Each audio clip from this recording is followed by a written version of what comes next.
Assalamualaikum warahmatullahi wabarakatuh. Kami dari kelompok 5 mata kuliah teknologi baru dalam pengajaran dan pembelajaran akan menyampaikan hasil diskusi kelompok di topik 2 ruang kolaborasi, yaitu analisis video kegiatan pembelajaran yang dilaksanakan oleh guru yang tersedia di platform YouTube.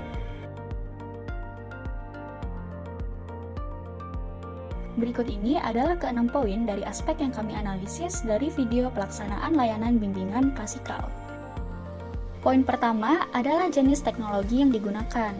Teknologi yang digunakan dalam layanan bimbingan klasikal adalah aplikasi digital berbasis website yaitu Mentimeter dan Wordwall. Selain itu juga ada teknologi pendukung lainnya seperti laptop dan layar proyektor untuk menampilkan slide presentasi.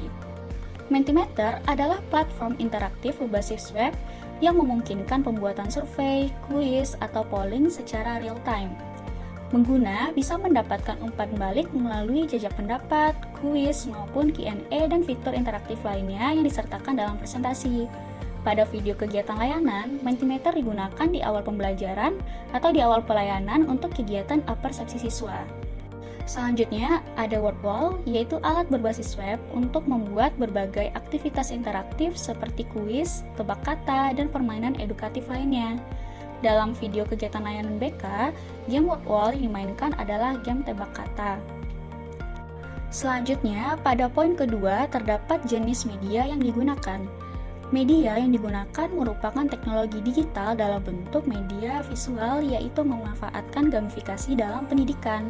Selain itu, bentuk konten akhir adalah siswa bebas memilih multimedia, baik itu berupa video, infografis, puisi visual, presentasi video, ataupun esai tertulis yang melibatkan kombinasi teks, suara, dan elemen visual seperti gambar maupun video. Baik, saya akan membacakan poin yang ketiga, yaitu kekuatan atau keunggulan teknologi dan multimedia yang digunakan. Yang pertama, interaktivitas tinggi. Apa itu interaktivitas tinggi? Mentimeter dan Wordwall memungkinkan siswa untuk berpartisipasi aktif, mendorong keterlibatan dan memberikan umpan balik real time. Yang kedua adalah fleksibilitas. Apa itu fleksibilitas? Fleksibilitas yaitu siswa diberikan kebebasan dalam memilih media untuk menyampaikan pemahaman tentang BK, yaitu video, infografis, esai, memungkinkan gaya belajar diakomodasi. Selanjutnya yaitu memanfaatkan visual dan audio. Multimedia yang digunakan menarik perhatian dan membuat materi lebih mudah dipahami, terutama dalam game edukatif dan polling interaktif. Selanjutnya yaitu kustomisasi dan kreativitas. Siswa bisa berkreasi dalam tugas akhir dengan menggunakan alat dan platform yang berbeda sesuai dengan minat mereka. Poin yang keempat yaitu kelemahan atau kekurangan teknologi dan multimedia yang digunakan. Yang pertama, ketergantungan pada koneksi internet. Kedua platform ini sangat bergantung pada internet yang stabil. Jika ada masalah dengan akses internet, pelaksanaan bisa terganggu. Yang kedua, keterampilan teknologi. Guru dan siswa yang kurang terbiasa dengan teknologi mungkin menghadapi tantangan dalam penggunaan Mentimeter atau Wordwall secara efektif. Yang ketiga yaitu biaya akses. Beberapa fitur premium dari Mentimeter dan Wordwall memerlukan biaya berlangganan untuk mengakses fitur yang lebih lengkap. Yang keempat, potensi distraksi. Penggunaan perangkat seperti ponsel atau tablet selama kegiatan dapat menimbulkan distraksi jika tidak diawasi dengan baik. Saya akan membacakan poin kelima berdasarkan analisis video di atas. Yang pertama itu, peluang integrasi teknologi dan multimedia yang digunakan ke dalam pembelajaran yang ada di Indonesia. 1.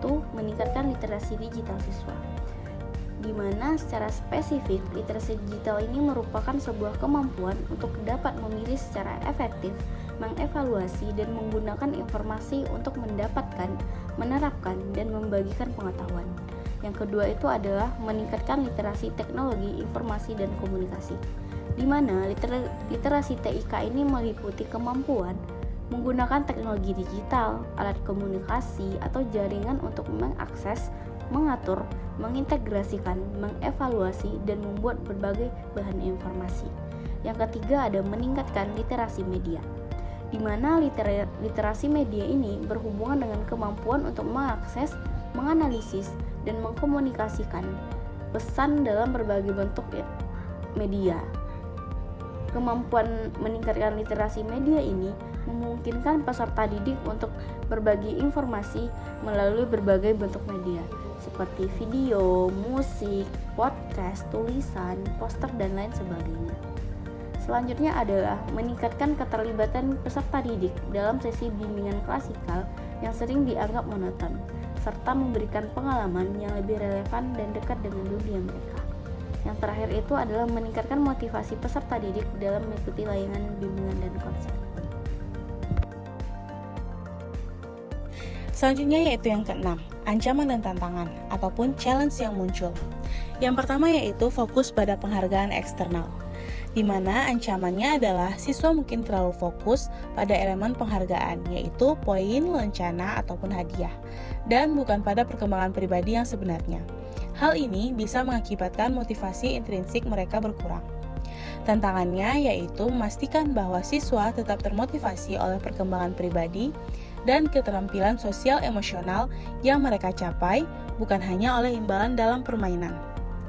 Yang kedua yaitu kesenjangan teknologi dan aksesibilitas, di mana ancamannya yaitu tidak semua siswa memiliki akses yang sama terhadap teknologi, seperti perangkat atau internet, yang diperlukan untuk mengakses platform gamifikasi.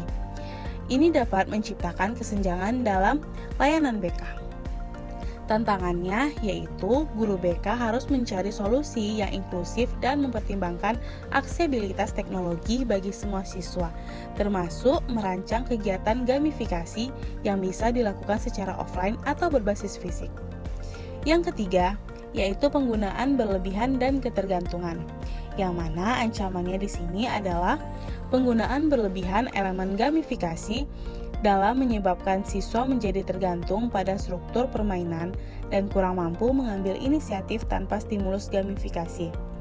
Tantangannya di sini yaitu memastikan bahwa gamifikasi hanya digunakan sebagai alat pendukung, bukan sebagai satu-satunya metode, sehingga siswa dapat tetap belajar secara mandiri dan dengan motivasi internal. Yang keempat yaitu distraksi dan gangguan fokus.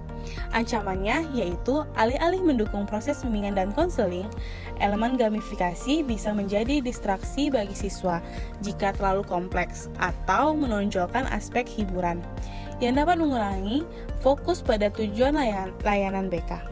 Tantangannya di sini yaitu menjaga keseimbangan antara elemen permainan dan konten pembelajaran, memastikan bahwa elemen gamifikasi mendukung tujuan pendidikan tanpa menjadi pengalih perhatian. Sekian paparan materi dari hasil diskusi kelompok kami. Kami mengharapkan feedback dari audiens, baik itu berupa kritik, saran, maupun pertanyaan. Mohon maaf kami ucapkan bila terdapat kesalahan. Assalamualaikum warahmatullahi wabarakatuh.